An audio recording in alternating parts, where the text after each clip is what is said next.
مولاي صل وسلم دائما أبدا على حبيبك خير الخلق كلهم.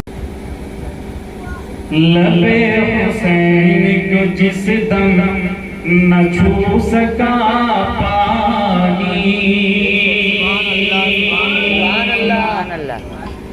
لبے حسین کو جس دم نہ چھو سکا پانی، لبے حسین کو جس دم نہ چھو سکا پانی،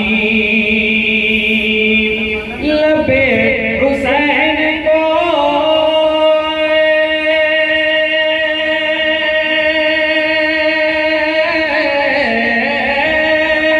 لبے حسین کو جس دم نہ چھو سکا پانی، تڑپ کے اپنی قسمت پہ تڑپ کے اپنی قسمت پہ رہ گیا پانی، تڑپ کے اپنی قسمت پہ رہ گیا پانی. اور یہ مشعر بطور خاص ملاحظہ فرمائیں، کبھی نہ کہنا کہ ترسے حسین پانی کو، کبھی نہ کہنا کہ ترسے حسین پانی کو، کبھی نہ کہنا کہ ترسے حسین پانی کو، کبھی نہ کہنا کہ ترسے حسین پانی کو،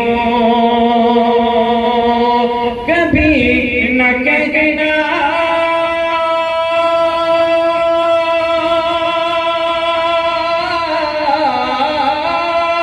کبھی نہ کہنا کہ ترسے حسین پانی کو، میرے حسین کے لب کو ترس گیا پانی، میرے حسین کے لب کو ترس گیا پانی، لبے حسین کو جس دم چھو سکا پانی. اور حضرت علی اصغر کے حوالے سے یہ بھی شعر بطور خاص ملاحظہ فرمائیں، یہی کہا تھا اشارے سے ننھ اصغر نے، یہی کہا تھا اشارے سے ننھ اصغر نے، یہی کہا تھا اشارے سے ننھ اصغر نے، یہی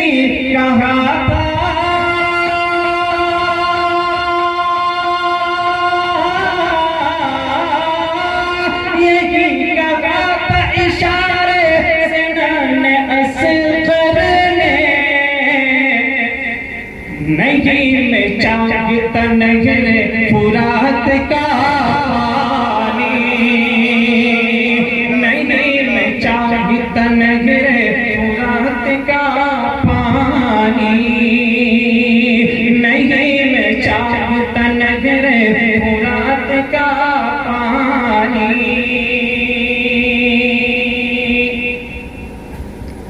اور امام حسین کے حوالے سے یہ بھی شعر بطور خاص ملاحظہ فرمائیں. یہ تو سارا شعر امام حسین کا اہل بیت اطہار کے متعلق ہے، لیکن یہ بھی شعر بطور خاص ملاحظہ فرمائیں. حسین آپ کے چہرے کا نور جب چمکا،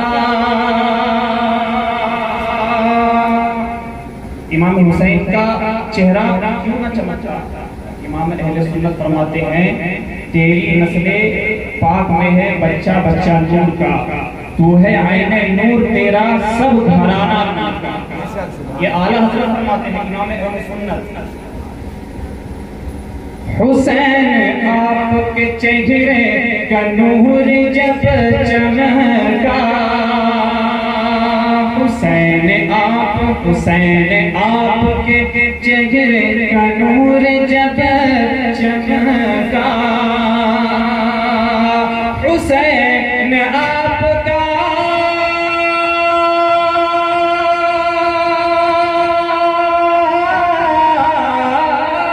حسین آپ کے چہرے کا نور جب چمکا تو ایک پل میں عدو کا اتر گیا پانی تو ایک پل میں عدو کا اتر گیا پانی لب حسین کو جس دم نہ چھو سکا پانی تڑپ کے اپنی قسمت پہ روح پڑا پانی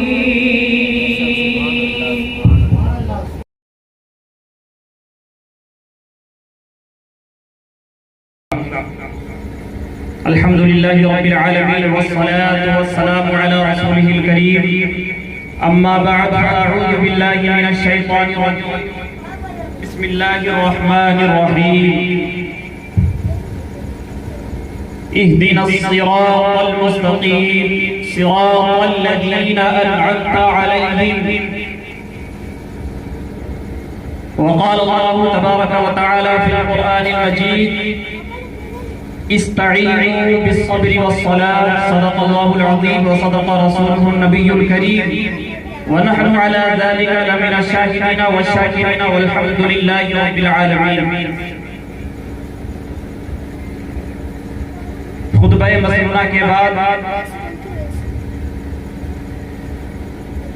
آئیے نہایت ہی عقیدت و محبت کے ساتھ بارگاہ رسالت مآب صلی اللہ تعالی علیہ وسلم میں حج درود و سلام نشاور کریں پڑھیں باوز بلند اللہم صلی علی سیدنا شفیعنا حبیبنا مولانا محمد البارک وسلم صلو علیہ الصلاة والسلام علیکہ یا رسول اللہ صلی اللہ تعالی علیہ وسلم یہ درود پاک پڑھنا کسی انسان کا کام نہیں بلکہ خود اللہ تبارک و تعالیٰ کی پیاری سنت ہے. اللہ تبارک و تعالیٰ قرآن مجید میں خود ارشاد فرماتا ہے ان اللہ و ملائکتہ یصلون علی النبی، بے شک اللہ اور اس کے فرشتے اپنے نبی پر درود پڑھتے ہیں.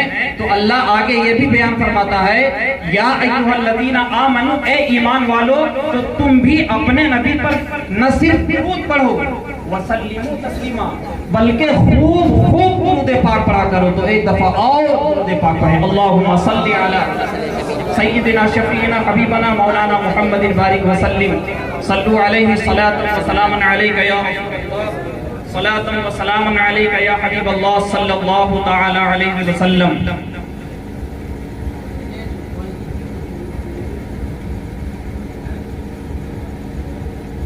لباس ہے پھٹا ہوا غبار میں اٹا ہوا، لباس ہے پھٹا ہوا غبار میں اٹا ہوا، تمام جسم نازنی چھدا ہوا کٹا ہوا، تمام جسم نازنی چھدا ہوا کٹا ہوا. وہ کون سی وقار ہے پلا کا شہ سوار ہے، وہ کون سی وقار ہے بلا کا شہ سوار ہے کہ ہے ہزاروں قاتلوں کے سامنے ڈٹا ہوا. یہ بالیقی حسین ہے، نبی کا نور عین ہے. یہ بالیقی حسین ہے، نبی کا نور عین ہے. حضرات محترم، میں کوئی پروفیشنل مقرر نہیں ہوں، بس جو کچھ میں گفتگو آپ کے سامنے پیش کرنے کی کوشش کروں گا جو میں نے اپنے اساتذہ کرام اور کتابوں سے مطالعہ کیا ہے، بس وہی پیش کرنے کی کوشش کروں گا. آپ مکمل توجہ اور اٹینشن کے ساتھ ہماری گفتگو سماعت فرمائیں. اور یہ گفتگو تو میدان کربلا سے ریلیٹڈ ہے، لیکن ایک ہوتا ہے بالکل میدان جنگ کے درمیان جا کر بیچ میدان میں لڑنا، اور ایک ہوتا ہے کنارے کنارے لڑنا. تو میری گفتگو کا محور بھی ایسا ہی ہے.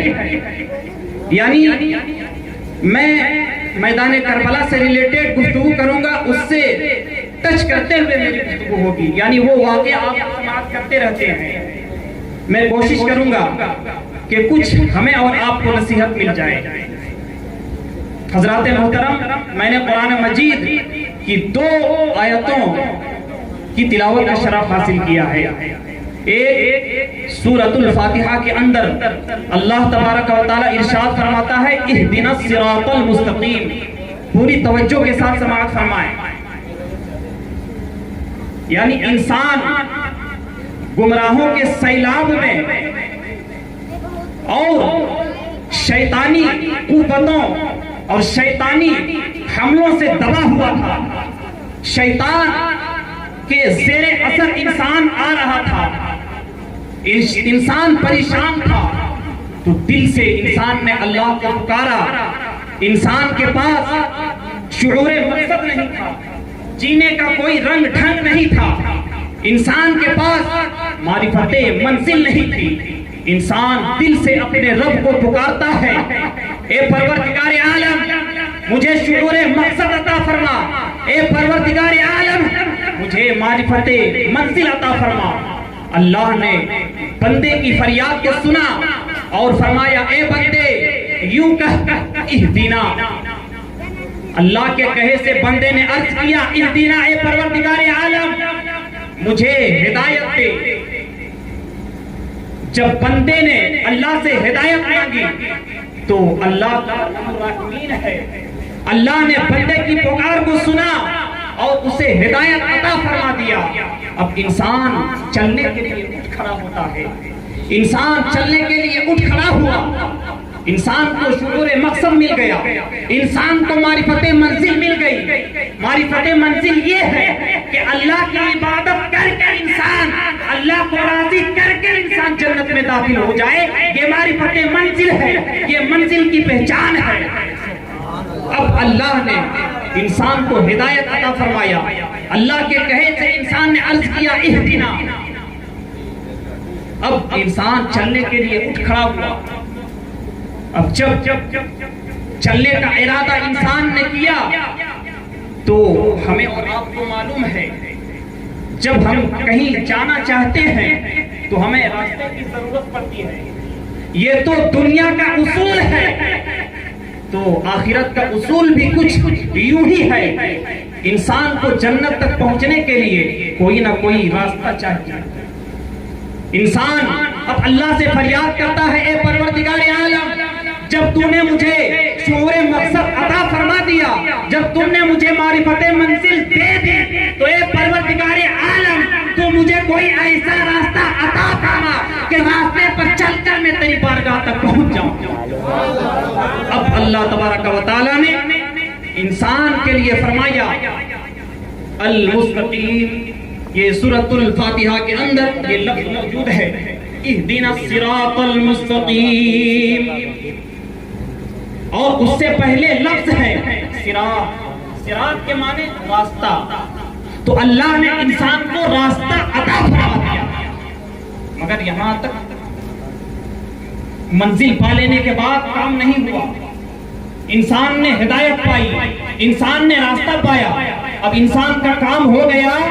ایسا بالکل نہیں ہے، کیونکہ راستے میں جگہ جگہ ڈاکو ہوتے ہیں، لٹیرے ہوتے ہیں، سامان کو لوٹ لینے والے ہوتے ہیں، اور دینی اعتبار سے دیکھیں تو عقیدے کے لوٹنے والے بہت سارے راستے میں ہاتھ لگائے بیٹھے رہتے ہیں، کہیں وہابی ہیں، کہیں دیوبندی ہیں، کہیں خارجی ہیں، کہیں رافضی ہیں، کہیں قادیانی ہیں، بے شمار عقائد باطلہ راستے میں ہاتھ لگائے، ایمان کے ڈاکٹر موجود ہیں۔ اب انسان گھبرایا، انسان پریشان ہو گیا، انسان چیختا ہے، انسان چلاتا ہے، انسان اپنی گریبان کو پھاڑتا ہے، انسان بھٹکتا ہے ادھر ادھر، مگر انسان کو کہیں چین نہیں ملتا ہے، انسان کو کہیں راستہ نہیں ملتا ہے۔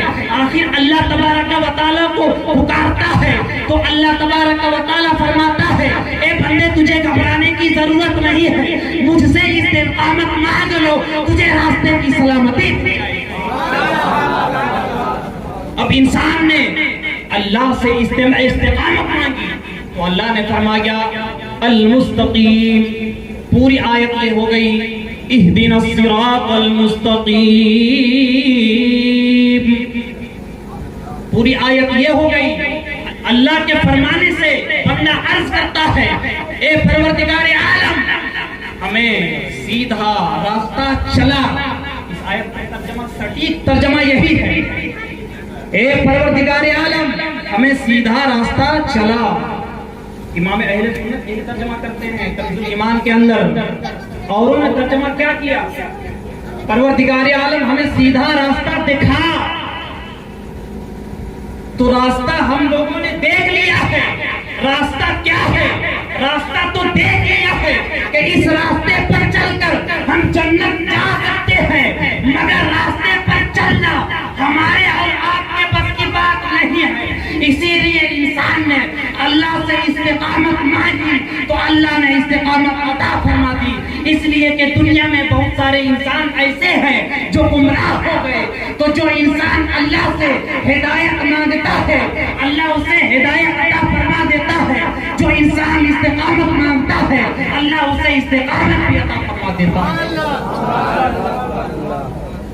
دیکھنے سے کام نہیں چلنے والا ہے، اس لیے اللہ سے استقامت مانگ لو، اللہ سے توفیق مانگ لو کہ جس انسان کو سیدھے راستے پر چلنے کی توفیق اللہ دے دے اسے کوئی دنیا دار بھٹکا نہیں سکتا ہے۔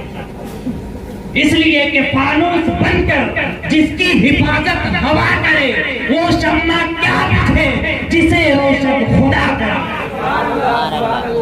حضرات محترم ہمیں تین چیزیں ملی، ایک ہدایت، اور پھر راستہ، اور تیسری چیز استقامت، یعنی سیدھے راستے پر چلنے کی توفیق اللہ کے جانب سے جب ہمیں مل گئی تو بندہ، انسان تو بڑا حریص ہے، انسان تو بڑا لالچی ہے، وَكَانَ الْإِنسَانُ عَجُولًا بھی کہا گیا ہے کہ انسان بڑا جلد باز واقع ہوا ہے، تو اللہ سے عرض کرتا ہے صراط المستقیم صراط الذین انعمت علیہم، اے پروردگار عالم مجھے تو سیدھا راستہ چلا مگر ان کے راستے پر چلا انعمت علیہم جن پر تو نے انعام فرمایا ہے، یعنی اے اللہ مجھے سیدھا راستہ چلا مگر ان لوگوں کے راستے پر چلا جن لوگوں پر تیرا فضل نازل ہوا ہے،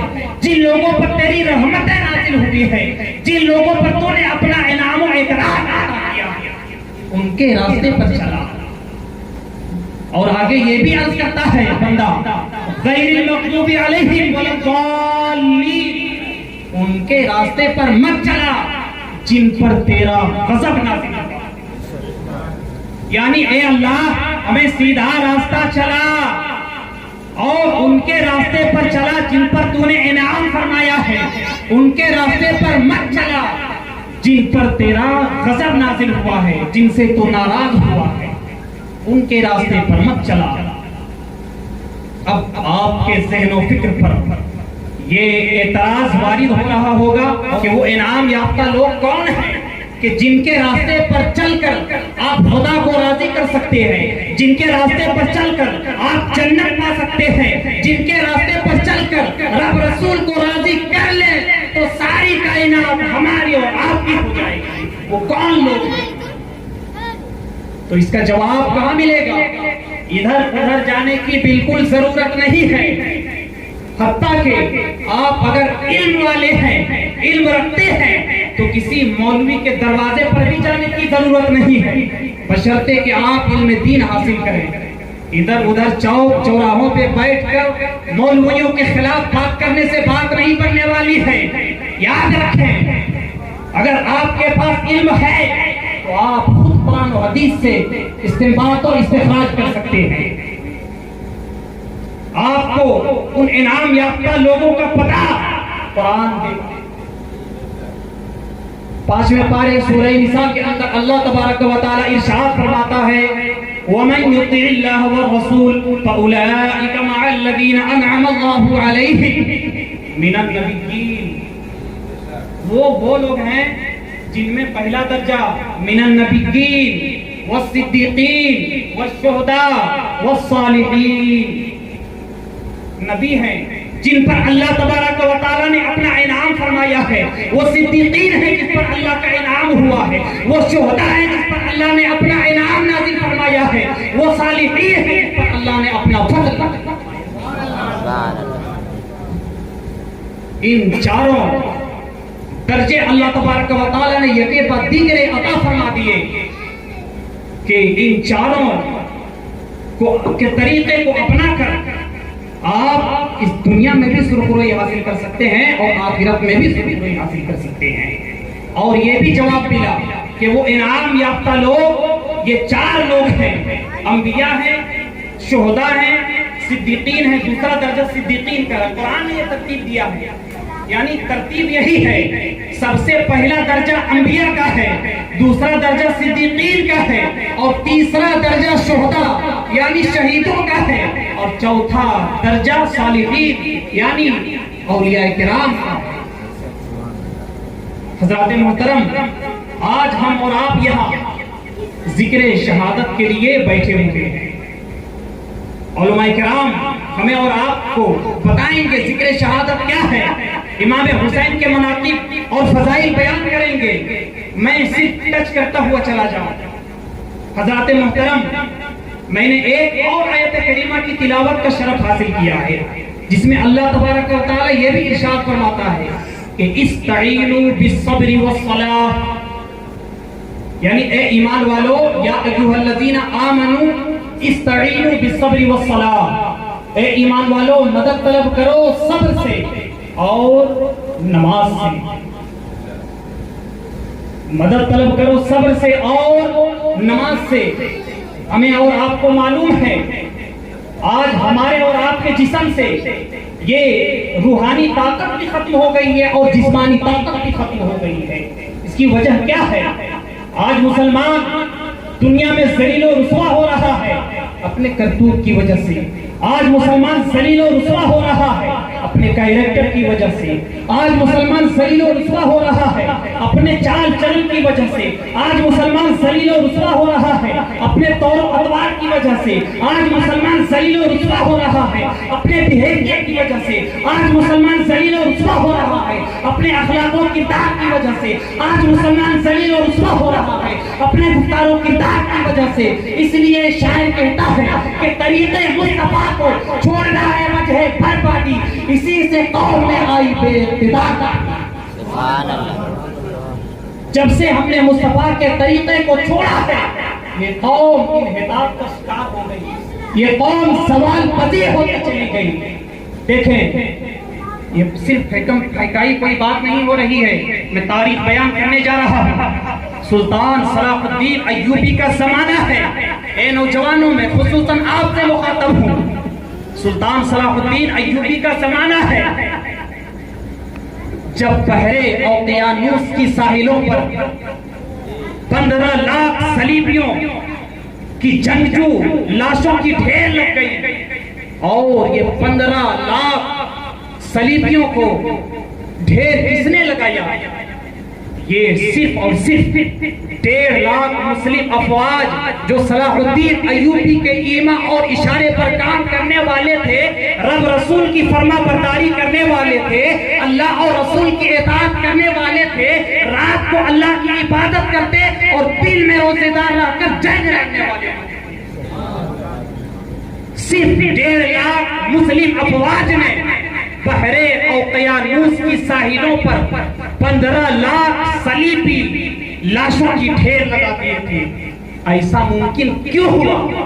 ایسا ممکن اس لیے ہوا کیونکہ ان افواج کے اندر، ان مسلمان سپاہیوں کے اندر جسمانی طاقت و قوت کے ساتھ ساتھ روحانی طاقت و قوت بھی کار فرما. جب 15 لاکھ صلیبی کی لاشوں کی ڈھیر لگ گئی تو صلیبیوں کے درمیان ہلچل مچ جاتی ہے، بے چینی مچ جاتی ہے، اضطرابی کیفیت پیدا ہو جاتی ہے کہ اب کیا کریں. صرف 1.5 لاکھ مسلم افواج نے 15 لاکھ فوجیوں کی لاشوں کی ڈھیر لگا دی. اب کیا کریں؟ اسی میں سے ایک تجربہ کار ہرمن نامی انٹیلیجنس آفیسر، بڑا تجربہ کار آفیسر تھا، وہ متحدہ رونالڈ بادشاہ کو بطور مشیر کار یہ مشورہ دیتا ہے، اور بڑا تاریخ ساز مشورہ اس بدبخت نے دیا تھا، جس وجہ سے مسلمان آج بھی ذلیل و رسوا ہو رہا ہے۔ اور اگر مسلمان آج نہ سدھرے تو آنے والے وقت میں بھی ذلیل و رسوا ہوتے رہیں گے، چہرے سے رونق ختم ہو جائے گی، جسم سے طاقت بھی ختم ہو جائے گی، اور جسم کے اندر سے روحانیت بھی ختم ہو جائے گی۔ اس ہرمن نامی انٹیلیجنس آفیسر نے تاریخ ساز جملہ کہا تھا۔ اس آفیسر نے کہا تھا، اے بادشاہ، گھبرانے کی ضرورت نہیں ہے کہ جس انسان کے اندر سیکس کا اور جنس کی خواہش پیدا کر دی جائے، وہ انسان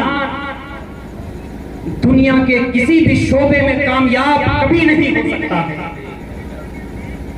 اسی جملے سے وہ رونالڈ بادشاہ جو صلیبیوں کا متحدہ بادشاہ تھا، وہ سنجیدہ اور سینسیٹیو ہو جاتا ہے، بڑی گمبھیرتا سے اس جملے کو وہ لیتا ہے، اور جو 1.5 لاکھ مسلم افواج 15 لاکھ صلیبیوں کو کی لاشوں کی ڈھیر لگا دیتے تھے، وہی اب ان کے سامنے جب میدان کارزار میں آتے تو بھیگی بلی بن جاتے۔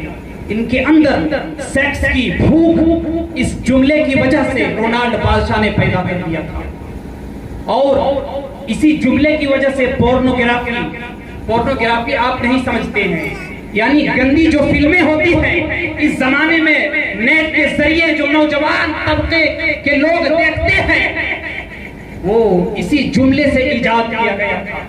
سلطان صلاح الدین ایوبی کے زمانے میں وہ لکڑیوں کی تراش خراش سے ایک قسم کا ننگا عورتوں کا مجسمہ بنایا جاتا، اور جو مسلم افواج اللہ کی عبادت رات کو کیا کرتے تھے، اس جملے کی وجہ سے ان لوگوں کے اندر سیکس کی بھوک پیدا کر دی گئی، جنسی خواہشات جگا دی گئی۔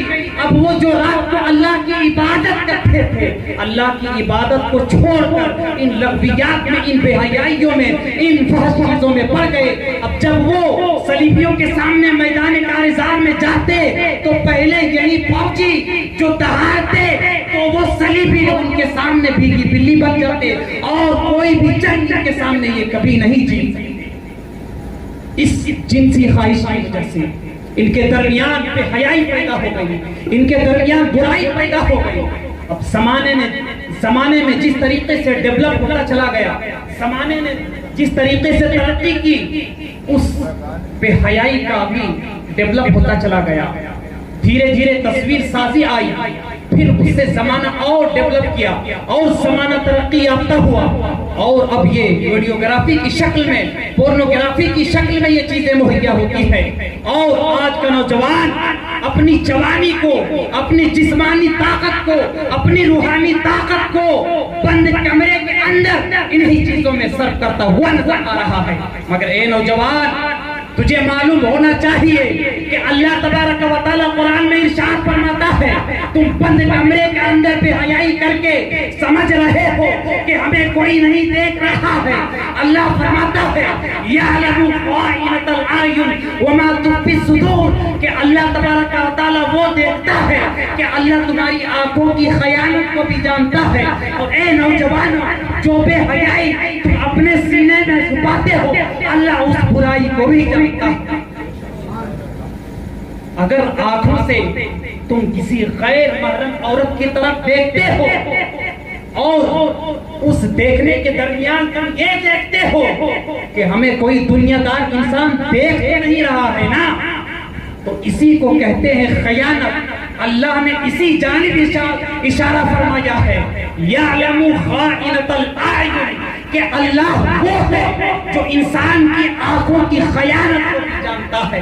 اور آگے یہ بھی بیان فرماتا ہے کہ انسان کی فطرت یہ بھی ہے، کسی عورت کے لیے وہ اپنے دل کے اندر برائی کو چھپاتا ہے، اس کے حسن کو دیکھ کر اس عورت پر فریفتہ ہو جاتا ہے اور سوچتا ہے کہ ہم نے زبان سے کسی انسان کے پاس اس بات کا اظہار نہیں کیا ہے تو ہمیں کوئی نہیں جانتا ہے۔